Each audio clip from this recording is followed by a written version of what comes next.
Então, agora falando um pouquinho sobre o traçado dos diagramas de esforços, que são os diagramas de esforço cortante e diagrama de momento fletor.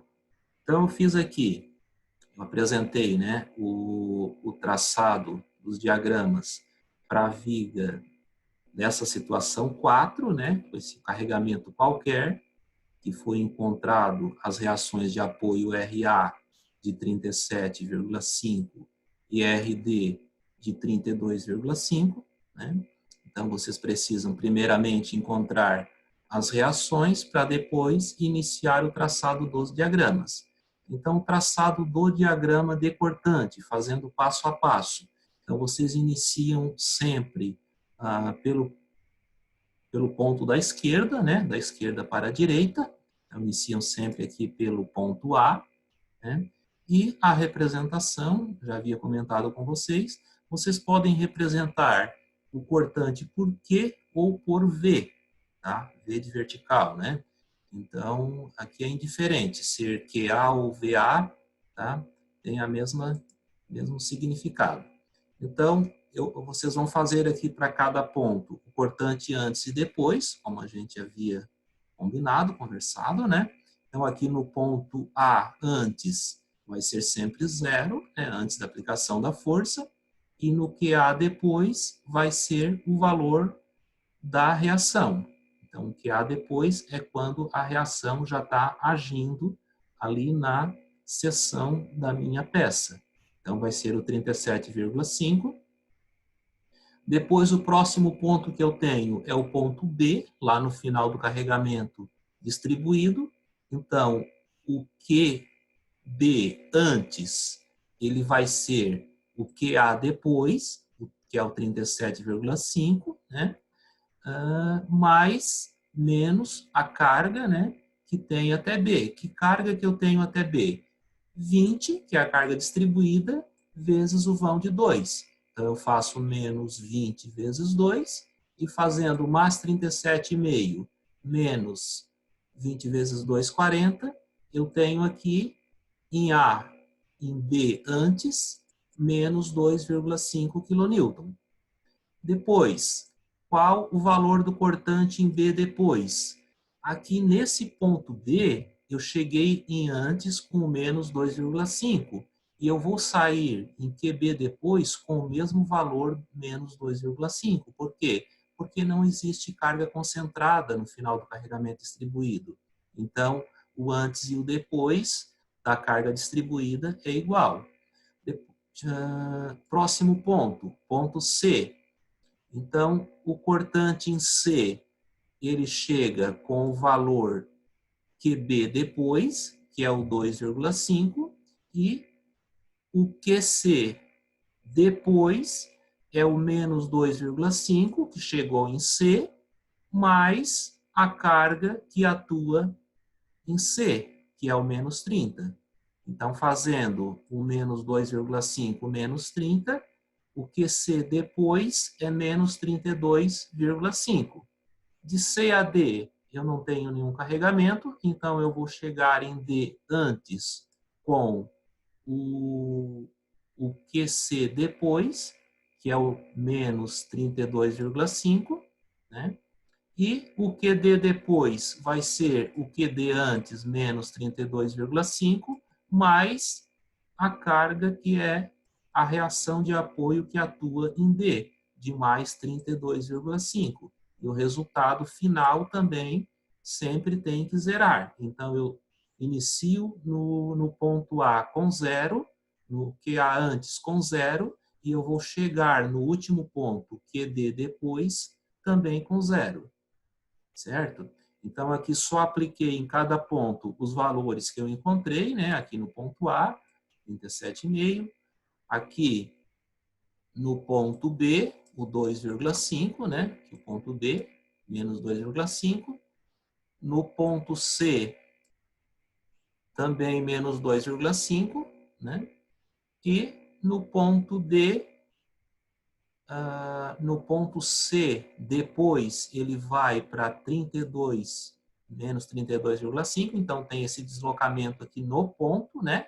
ele chega com o valor de menos 2,5 e depois que aplica a carga, ele sai com esse valor de menos 32,5 e vai de C até D com esse valor e em D, então, ele passa para zero.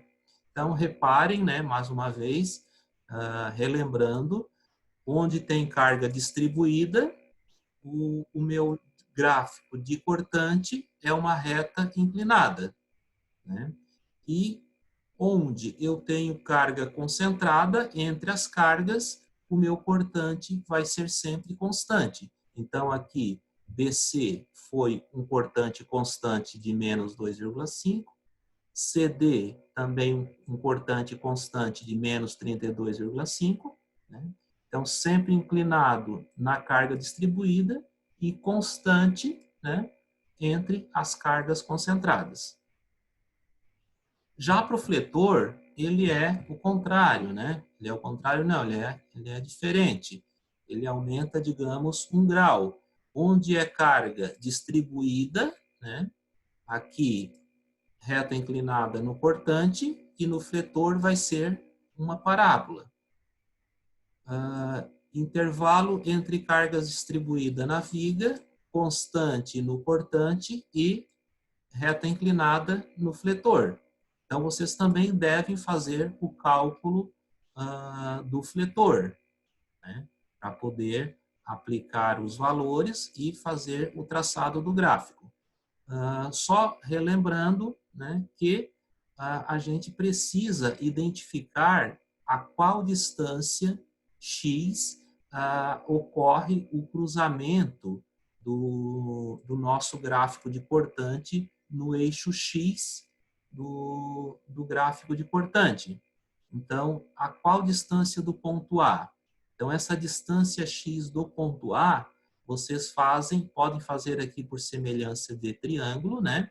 Então, vocês vão fazer aqui esse triângulo menor, base x dividido pela altura de 37,5, é igual a base maior AB, que é esse 2, né? Esse 2, dividido pela altura total, que é o 37,5 mais o 2,5, né? Que é o 40. Então, fazendo esse cálculo, multiplicando em x, vocês têm a distância x de 1,875 metros. Né? Então, é a essa distância de A que o gráfico de cortante passa pelo eixo x, certo? O que é que significa esse ponto onde o gráfico corta o eixo x? Significa que é o ponto onde eu vou ter o maior esforço, maior momento fletor, né?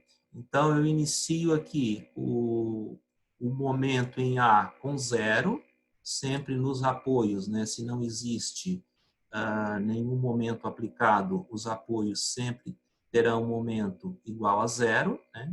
Então, MA igual a 0. Depois de MA, eu tenho ainda, antes do ponto B, esse ponto 1, né, que eu nomeei como 1, que é o ponto de momento máximo. Então, o ponto 1, ele vai ser, considerando esquerda para a direita, o sentido horário positivo.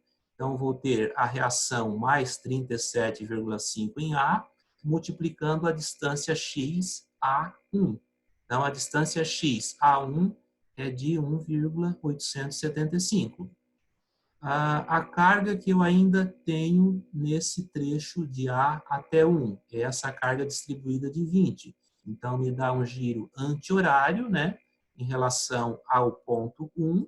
Então, esse giro anti-horário é negativo. Então, vai ser menos 20 vezes a distância até o ponto 1, que é de 1,875, e isso me dá uma carga resultante que eu multiplico pela metade do 1,875, que é o 0,9375. Tá? Então, fazendo esse cálculo, o meu momento no ponto 1 é de mais 35,16. Tá? Depois, seguindo a mesma lógica, eu calculei aqui o momento em B, né? Encontrei mais 35 kN. nesse ponto D, encontrei o momento em C, onde tem a carga, né? Encontrei aqui mais 32,5 kN, e lá no final, no apoio, né? O meu momento também precisa ser zero. Então, não existe cálculo a fazer para o ponto D. O momento simplesmente é igual a zero. É claro que se vocês calcularem o momento de A até chegar a D, vocês vão encontrar esse valor zero. Mas basta anotar que o valor é zero. Então, fazendo o traçado, vocês aplicam aqui zero, né? Tomando aqui dos valores calculados, zero em A, 35,16 no ponto 1, né? 35 no ponto B, 32,5 no ponto C e 0 no ponto D. Só uma observação, pessoal, que aqui eu coloquei o positivo para baixo, não sei se vocês repararam. Tá? Eu, na verdade, só me dei conta agora que eu fiz esse resuminho agora durante o dia, e tem outras disciplinas que a representação do momento positivo é para baixo. Eu não me dei conta que eu estava em resistência de materiais e acabei traçando para baixo. Então, aí o gráfico de vocês simplesmente vocês vão rebater para cima, né? Então, positivo, aqui na nossa disciplina, ele é considerado para cima, tá? Mas os valores e a forma do gráfico em si é a mesma. Então, nesse trecho de A até B é uma parábola, tá? Então, eu liguei aqui no 35,16 com uma parábola e a parábola continuou até o 35, tá? Então, aqui ficou um pouquinho parecido com uma reta, esse trecho aqui 1B, mas não é uma reta, é a sequência da parábola, que aqui no traçado à mão ela ficou semelhante a uma reta, mas é uma parábola, a sequência da parábola. Depois de B, desse ponto B até o ponto C, é sim uma reta, né? E de C a D é sim também uma reta. Por quê? Porque são os trechos lá do gráfico onde não existe carga. Aqui BC é o trecho sem carga e CD também é o trecho sem carga. Então, o nosso fletor segue uma linha reta. Ok? Então, a revisão sobre o traçado de diagrama seria essa, uma revisão bem simples, né, bem rápida.